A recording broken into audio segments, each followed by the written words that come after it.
Communio Sanctorum, History of the Christian Church, is part 3 in our series on the Crusades. And what started the First Crusade was a letter from the Eastern Emperor to the Pope asking for Europe's warrior nobles to come help him rid Asia Minor of the Turks. When some 20,000 peasants showed up, causing mayhem wherever they went, the emperor was furious. When the nobles finally showed up, they stayed only long enough to rest and reprovision, and then set out immediately for the Middle East. Emperor Alexius must have thought, what is going on here? The next 200 years of crusading resulted in the hostile alienation of the Muslims toward Christians. Prior to the invasion of the Seljuk Turks, relations between Muslims and Christians in the Middle East were relatively friendly. The Seljuks changed that into oppression of the regions that they conquered that were Christian. But the Seljuks themselves fell to infighting. Chances are, were it not for the Crusades, other Muslims would have driven the Seljuks back to their homeland and things would have returned to the way they were in relations between Christians and their Muslim neighbors. But the Crusades brought an end to the spirit of cooperation and moderation in Muslim-Christian relations for Christians living under Muslim rule across a wide swath of territory. The only people who welcomed the Crusaders were a handful of minorities who'd suffered under either Byzantine or Muslim rule. Armenians and Maronites living in Lebanon. The Copts in Egypt saw the Crusades as a calamity. They were now suspected by Muslims of holding Western sympathies while being treated as schismatics by the Western Church. Once the Crusaders took Jerusalem, they banned Copts from making pilgrimage there. Now, things soured in the church as well. The already rent communions of East and West split even further apart when the Roman Church installed Latin patriarchates and historically Eastern centers at places like Antioch and Jerusalem. Then, during the Fourth Crusade, a Latin patriarch was appointed to the church in Constantinople itself.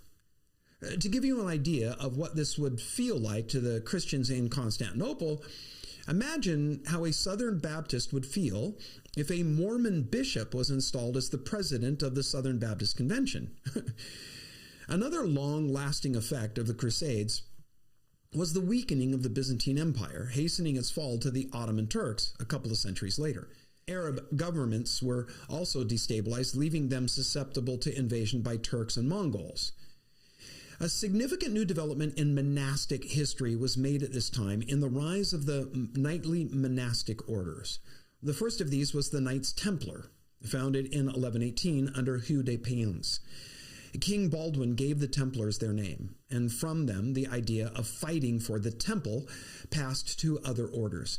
Bernard of Clairvaux, although not the author of the Templar Rule, as legend would have it, did write an influential piece called In Praise of the New Militia of Christ, which lauded the new orders of knights. The Templars were imitated by the Hospitallers, who had an even earlier origin as a charitable order.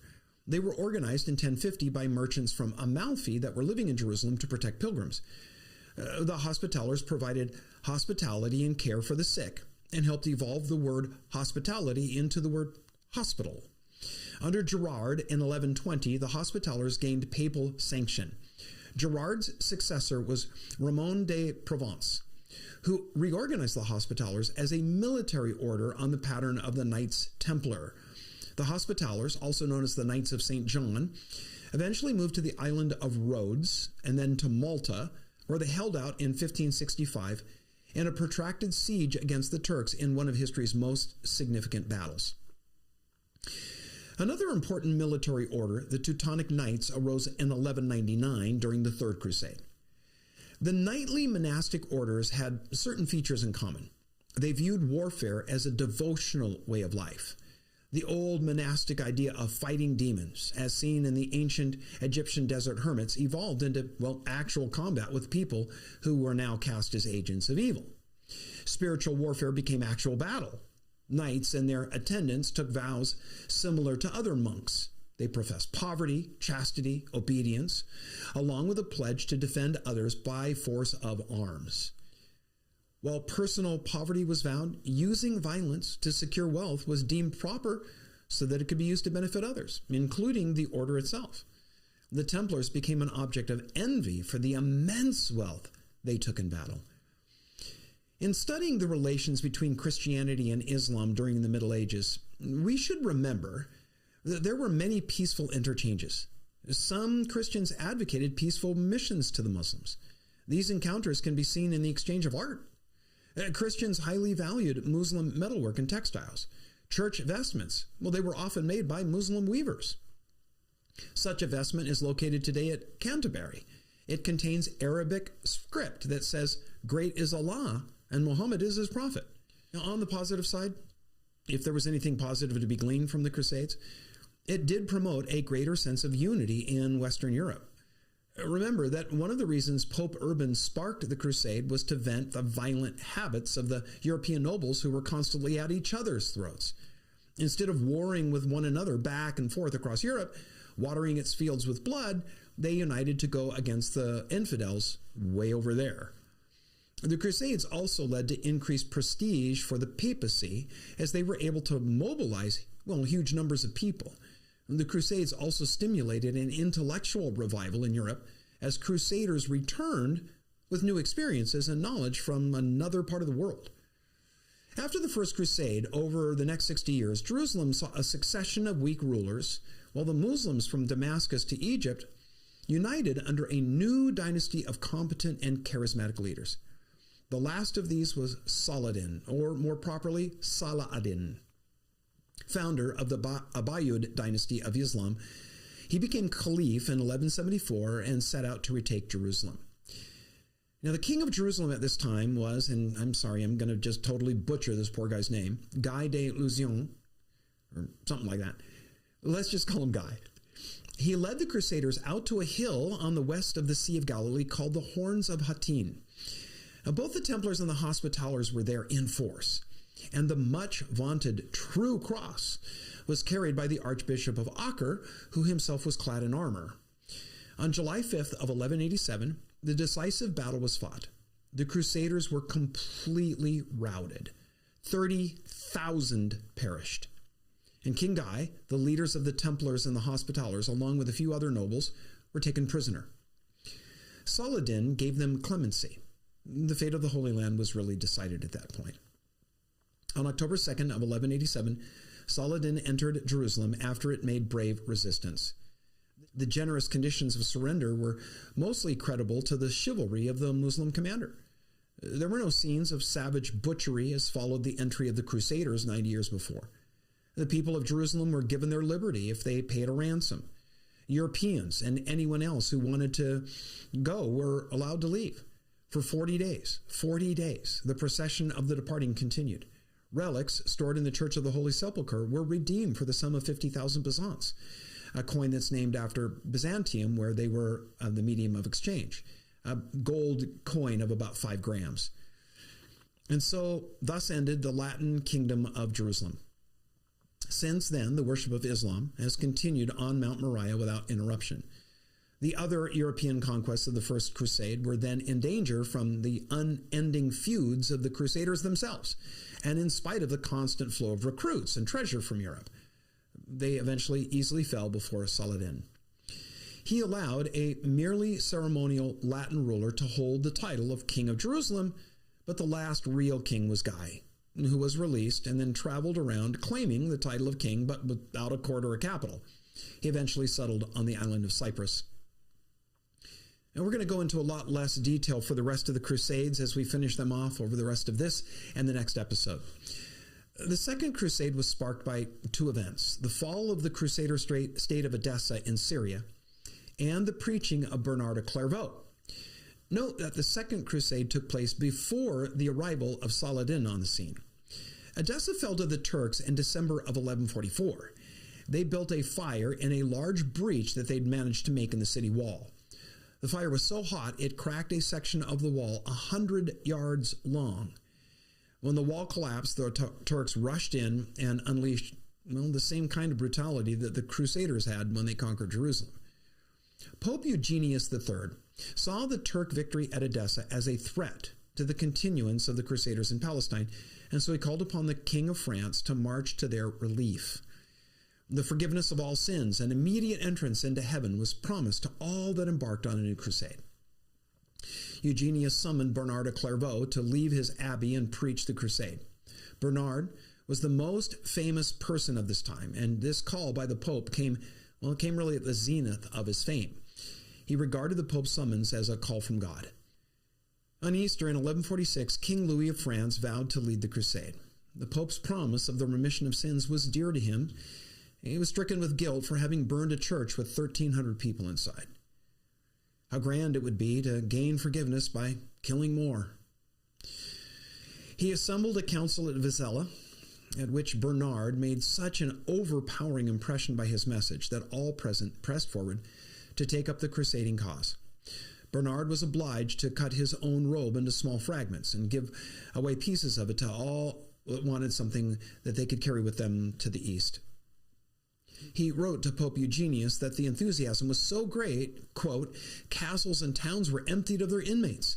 One man could hardly be found for 7 women, and the women were being everywhere widowed while their husbands were still alive, unquote. Meaning that most of the men set off on the crusade, leaving the population of France with 7 women to every man. But hey, lucky them.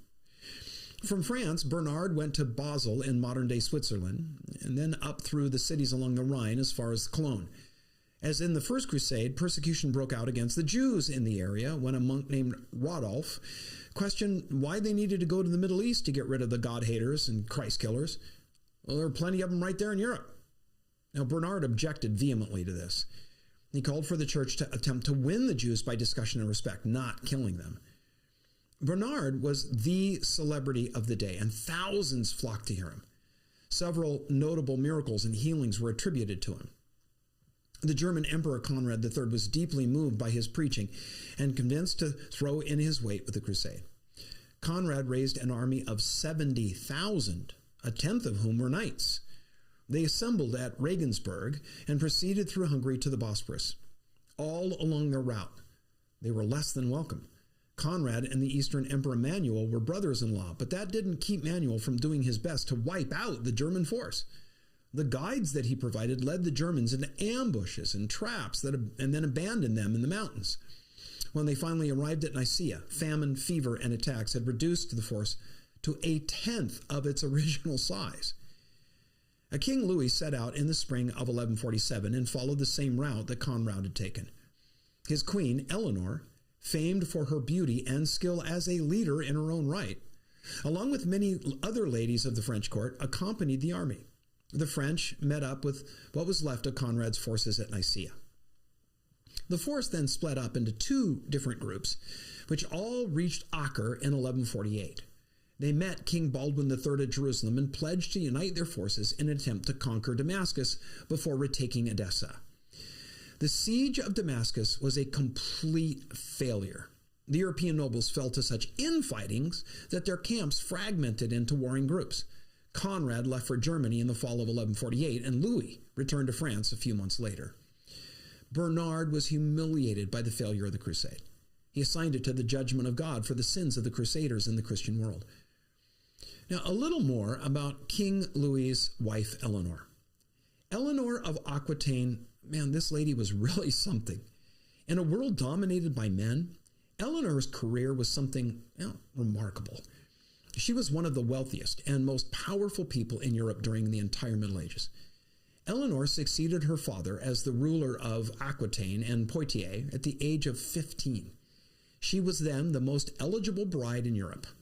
3 months after her ascension, she married King Louis VII. As the Queen of France, she went on the Second Crusade, and then with its defeat and back in France, she got an annulment from Louis on the basis that they were relatives.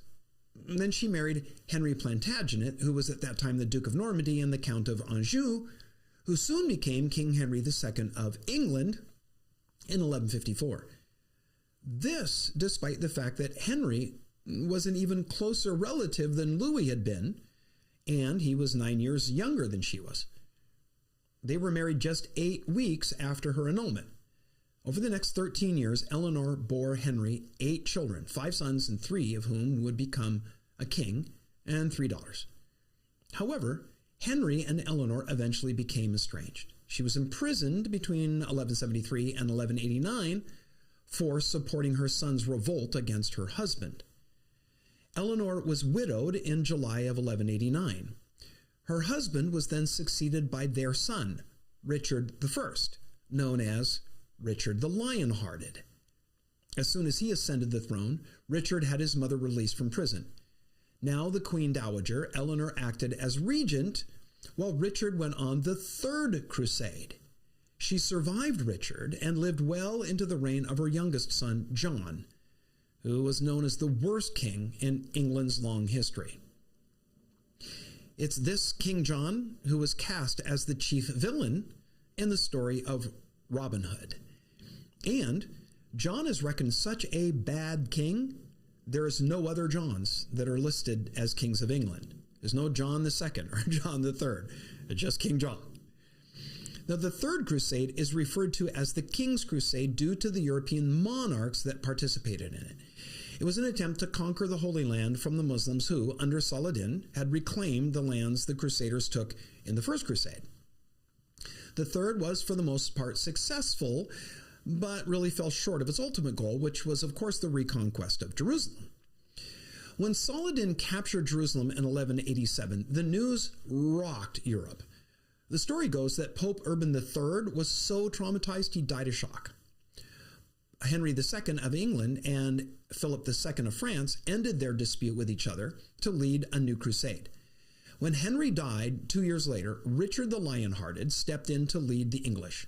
The elderly Holy Roman Emperor Frederick Barbarossa also responded to the call to arms and led a massive army across Turkey. But Barbarossa drowned while crossing a river in June of 1190 before reaching the Holy Land. His death caused great grief among the German crusaders. Most were so discouraged they returned home. After driving the Muslims from the port of Acre, Frederick's successor, Leopold V of Austria, and King Philip of France left the Holy Land in August of 1191, leaving Richard to carry on by himself. Saladin failed to defeat Richard in any military engagements, and Richard secured several key coastal cities. But the English king realized that a conquest of Jerusalem wasn't possible for his now weakened force, and in September of 1192 made a treaty with Saladin by which Jerusalem would remain under Muslim control, but allowed unarmed Christian pilgrims and merchants to visit the city. Richard departed the Holy Land just a month later. The successes of the Third Crusade allowed the Crusaders to maintain a considerable kingdom based in Cyprus and along the Syrian coast. Its failure to recapture Jerusalem led to the call for a Fourth Crusade just 6 years later. The Third Crusade was yet another evidence of the Europeans' inability to form an effective union against the Muslims. The leaders and nobility of Europe made great promises of unity when they first set out on a crusade, but the rigors of the journey, along with the imminent prospect of victory, saw them more often than not falling out with each other in incessant and petty squabbles. On Richard's journey back to England, he was seized by the aforementioned Leopold, Duke of Austria, whose enmity he'd incurred in the battle for the city of Joppa. The Duke then turned his captive over to the Holy Roman Emperor, Henry VI, who also had a grudge to settle. The Lionheart was released on the humiliating terms of paying an enormous ransom and consenting to hold his kingdom as a fiefdom of the empire. It's this hostage-taking of Richard the Lionheart that forms the backdrop for the tale of Robin Hood. Saladin died in March of 1193, by far the most famous of the foes of the Crusaders. Christendom has joined with Arab writers in praise of his courage, culture, and the magnanimous manner in which he treated his foes. Historians debate how many crusades there were. It wasn't as though Kings Henry and Philip said, "Hey, let's make nice and launch the Third Crusade." They didn't number them as historians have since then. History tends to ascribe 9 as the number of crusades, but then adds 2 more by assigning them with names instead of numbers. The Albigensian and the Children's Crusades, which took place between the 4th and the 5th Crusades. Generally, the 5th through 9th Crusades are considered lesser armed movements, while the first 4 are called the Great Crusades. Let's finish with a quick review of the 4th Crusade. Innocent III became pope in 1198. He called for the Fourth Crusade, which was the final blow that forever sundered the Western and Eastern churches, though it was certainly never his aim. In fact, he warned the Crusaders against it. Pope Innocent's the plan was simply to destroy a Muslim military base in Egypt. The merchants of Venice had promised to supply the Crusaders with ships at a huge discount, one the Crusaders probably thought they couldn't pass up. And so in the summer of 1202, they arrived in Venice expecting to sail to Egypt. But there was a problem. Only a third of the expected number of warriors showed up, and they came with a little more than half the required sailing fee. A prince from the east at this point stepped in to offer that he would pay for the balance on one condition, that the Crusaders set sail first to Constantinople, dethrone the current emperor, and hand it over to him. They could then sail on their merry way to Egypt. Now, Pope Innocent forbade this diversion, but no one paid him any attention. On July 5th of 1203, the Crusaders arrived in the eastern capital. The people of Constantinople were by now fed up with Europeans meddling in their affairs and formed the counter-revolution that swept the current emperor off the throne, but only so they could install their own fiercely anti-Crusader ruler. Being now shut out of his hopes, the would-be emperor who had paid the Crusaders' way to Constantinople refused to pay their way to Egypt, leaving them stranded in increasingly hostile territory. They were furious, understandably. Their leaders decided to make the best of it, and they called for a quick plundering of Constantinople. One of the Crusader chaplains proclaimed, in complete disregard for the Pope's wishes, quote, "If you rightly intend to conquer this land and bring it under Roman obedience, all who die will partake of the Pope's indulgence," unquote. What he was saying was, if you die in the cause of sacking Constantinople, you're going to have direct access to heaven. You won't have to go to purgatory. Well, that was like letting a rabid dog off its chain. For many Crusaders, this was not only an excuse to get rich by taking loot, it meant a license to do whatever they wanted in Constantinople. So on Good Friday of 1204, the Crusaders, with red crosses on their tunics, sacked Constantinople. For 3 days, they raped and killed fellow Christians. The city's statues were hacked to pieces and melted down. The Hagia Sophia was stripped of its golden vessels. A harlot performed sensual dances on the Lord's table, singing vile drinking songs. One Eastern writer lamented, quote, "Muslims are merciful compared to these men who bear Christ's cross on their shoulders," unquote. Neither the Eastern Empire nor the Church ever recovered from those 3 days. For the next 60 years, Crusaders from the Roman Church ruled what was once the Eastern Empire. The Eastern Emperor established a rival court in exile at Nicaea. Rather than embrace Roman customs, many Eastern Christians fled there. There they remained until 1261, when an Eastern ruler retook Constantinople and ended the Crusaders' presence.